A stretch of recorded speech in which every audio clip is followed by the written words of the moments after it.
Hello friends, beautiful beings, and free spirits.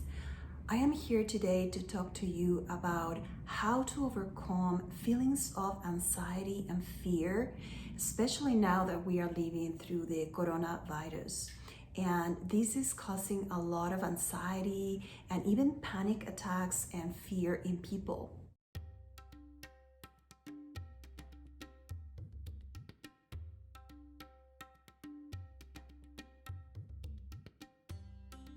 This is probably the first time in many generations that the United States is going through this type of isolation and threat to the healthcare system and maybe to our own lives.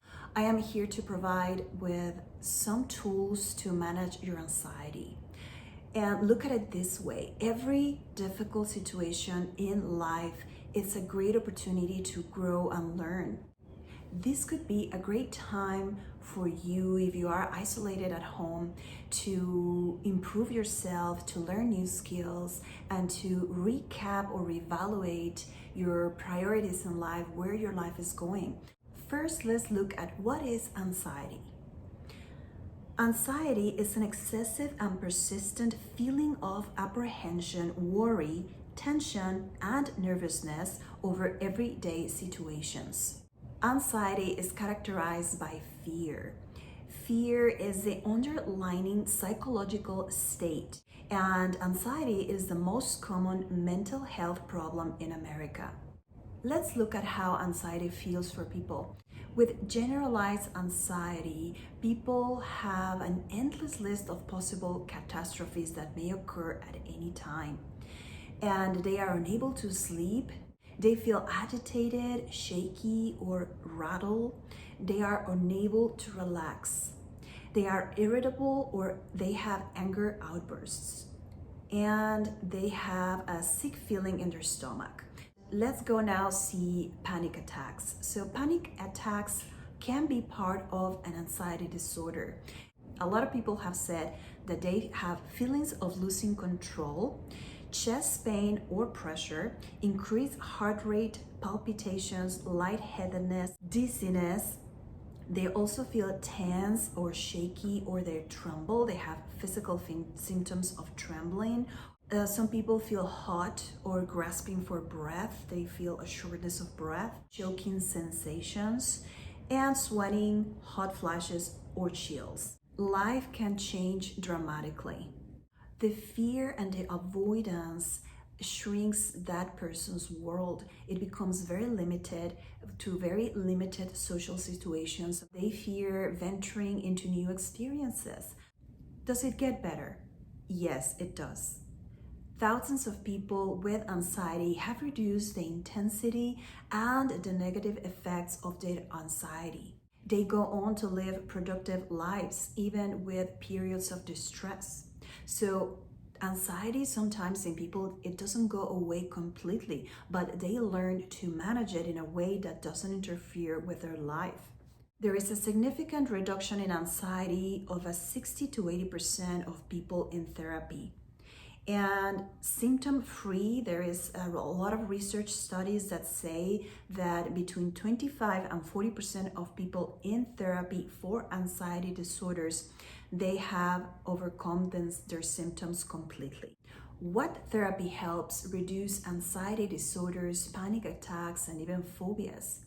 Well, there is a lot of research behind cognitive behavioral therapy. It is one of the psychotherapies that has most research behind it, scientific studies showing the effectiveness of this therapy. How does CBT work? CBT works primarily with changing the person's perspective, changing their belief systems. Let me give you an example. Now with the coronavirus, a lot of people are feeling more anxious than ever and afraid of facing death or illness. And if someone has a tendency to catastrophizing, that's a fancy word to mean that people expect the worst outcomes or the worst consequences of a situation. And if you tend to have negative thoughts, negative thinking, or catastrophizing, you are going to become even more anxious and more fearful, and you're going to have more panic attacks.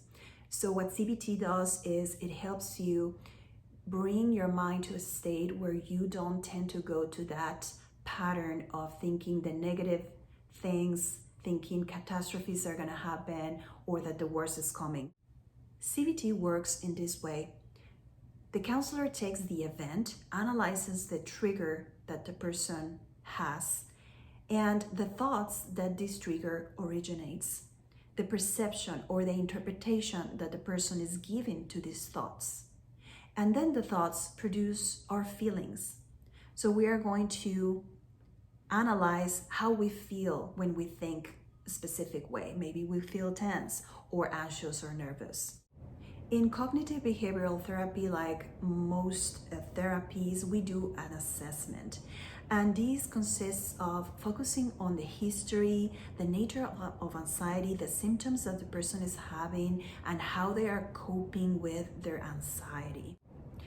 And then we have an intervention. Intervention is the main part of cognitive behavioral therapy. This is where counselors identify problematic thinking, the correct thoughts that the person is having that are not really helping. They also suggest other perspectives, different ways of look at a situation. You can think about your thoughts, what is triggering anxiety or panic attacks or extreme fear during this critical health situation that the world is living, and try to look at it in a different perspective. Maybe you can borrow from what I just said to look at it in a more spiritual manner, a spiritual way, to take this as an opportunity to grow, to learn, and to go within. Cognitive behavioral therapy uses logical reasoning to change unwanted thoughts and feelings. It does this through several ways. Three of my favorite approaches are education, guided discovery, and Socratic questioning. So through education, it's, for example, when I am presenting these videos, it's part of education. So I'm giving you tools that I'm sure you already know, but I'm making emphasis. I'm opening a channel of communication to provide you with the tools that I have learned in my courses. In my personal experience as a yoga teacher and practitioner of mindfulness and self-awareness, I have learned a lot of good tools. Through education, a therapist can be like a consultant and a teacher and provides guidance and instruction. Guided discovery is also very useful because a therapist helps individuals discover for themselves the root causes of their anxiety. Like I mentioned before, the root cause of anxiety is fear. But when you go through guided discovery, you are helping the person to discover by themselves, why are they fearful? Why are they having fears that are blown over proportion as compared to a lot of people that maybe don't have the same fear?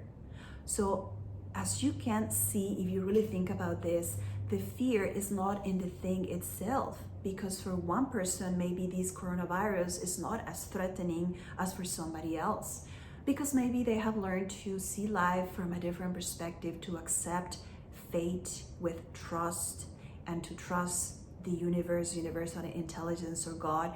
And maybe some other people have not been taught or have not learned or been curious about these tools to manage your feelings and your emotions. When you help a person through guided discovery, they feel that they have found the answers for themselves, which they have. And this creates a feeling of self-accomplishment and not so much an imposition through maybe education or teaching.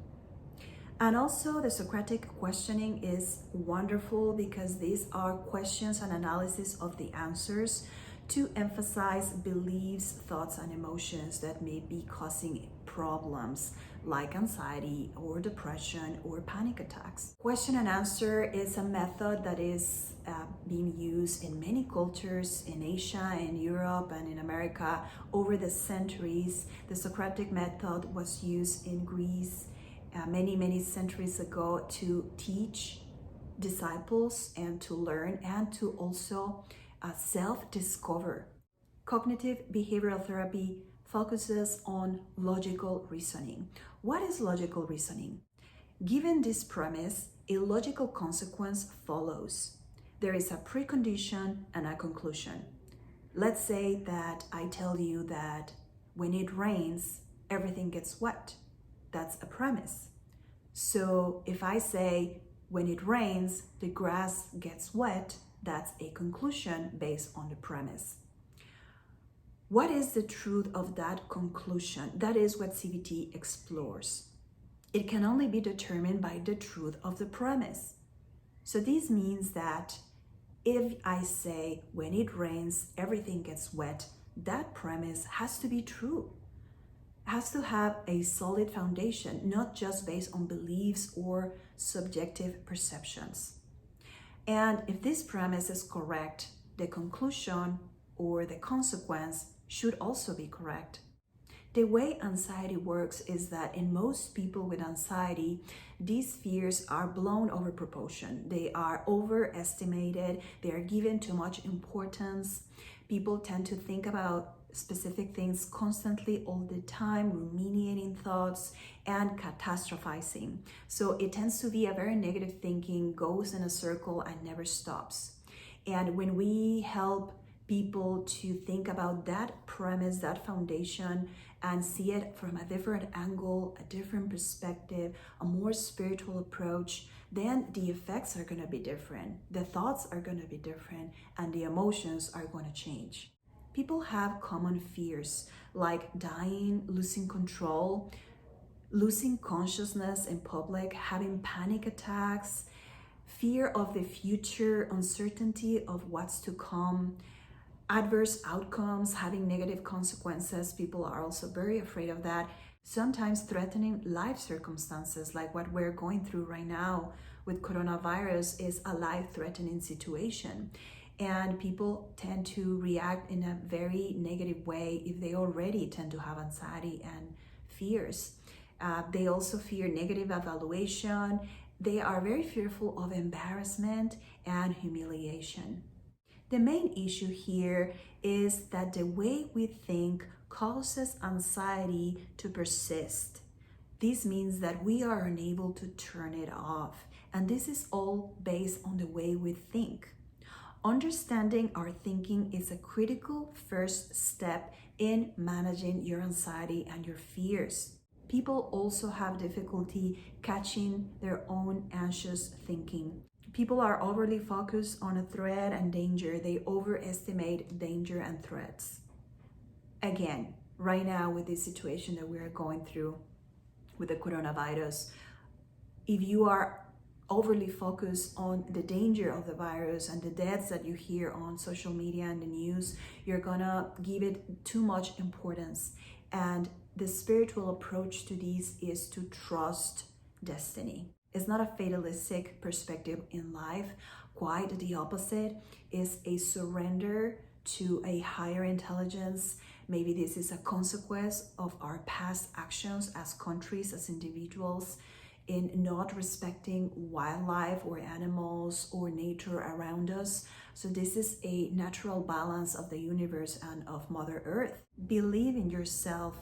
That is my mojo. That is what I tell my yoga students, people who come to me or listen to this video. Always believe in yourself. Trust your life process. Trust the universe, universal intelligence. For some people, they call it God. If you trust and let go of those fears and that anxiety, you're gonna feel much better and much in control.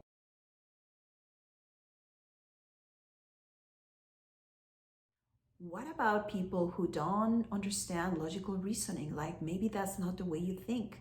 Maybe your perspective in life doesn't change with logical reasoning. So what about those people? Well, let's look at existentialism. There's something called existential therapy. This is also another form of talk therapy, and the goal is to look to explore difficulties from a philosophical perspective, focusing on the human condition as a whole. This form of therapy highlights our capacities and encourages us to take responsibility for our success. The focus of existential therapy is free will, self-determination, and the search for meaning in life, centering on you rather than on the symptom. So this is more of a self-determination approach more than logical reasoning and trying to transform your belief system. And maybe a combination of these two is the best approach. Just being alive in this world is a magnificent opportunity to experience all of these and to learn spiritually. Remember, I always say that you are spirit, you are soul, and always believe in yourself is very important. To believe that you can change your perspective, you can manage anxiety in any situation. It doesn't matter how critical, how life-threatening, or how hard our human condition is. All people have the capacity for self-awareness. Each person has a unique identity that can be known only through relationships with others. People most continually recreate themselves because life's meaning constantly changes. Also, understanding that anxiety is part of human condition. It's okay to feel fearful sometimes. It is okay to feel anxious sometimes, but it is not healthy to think constantly about the worst that can happen.